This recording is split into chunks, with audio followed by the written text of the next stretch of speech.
जा रहे हो तो जाते जाते कुछ मेरी मांग है, उस मांग को पूर्ण करते जाओ।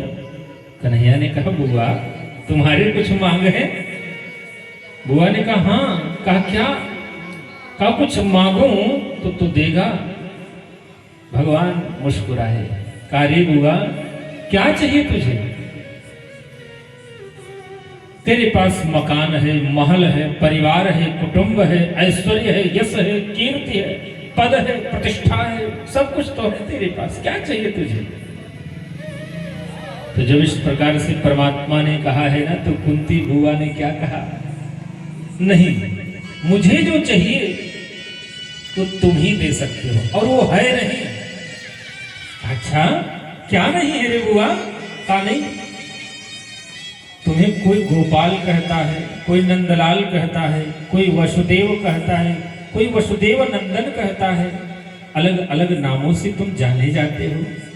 द्वारिकाधीश तुम हो ही, और मैंने सुना है कि तुम भगवान है रे।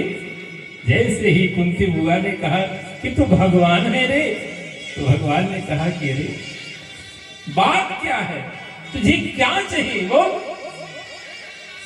तो कुंती मैया ने कहा नाथ मेरी इस आंचल में, मेरी इस झोली में ना संसार का सबसे बड़ा जो दुख है ना, वो दुख मेरे आंचल में डाल दे, मेरी झोली में डाल दे।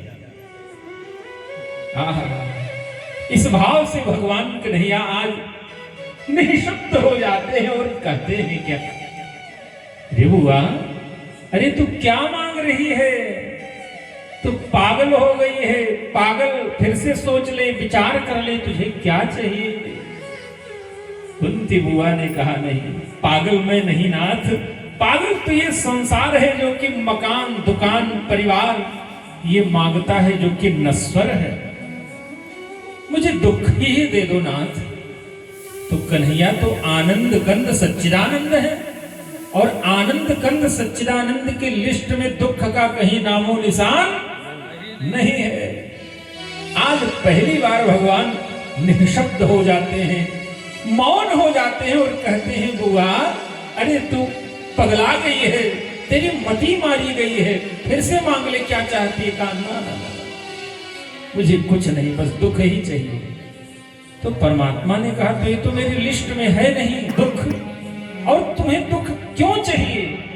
कहा नाथ जब जब दुख आया है ना, तब तब तू आया है, और जब जब तू आया है तब तब दुख अपने आप भाग गया है। तो हे नाथ इसी ने मुझे दुख दे दो। ऐसे भाव को सुन करके ऋषि मुनि देवी देवता जो आकाश मार्ग में खड़े होकर के ऐसे भाव का आदान प्रदान श्रवण कर रहे हैं, देख रहे हैं, निःशब्द हो जाते हैं। वाह वाह प्रभु, कैसे कैसे आपके भक्त हैं इस संसार में। और मैया ने क्या कहा है?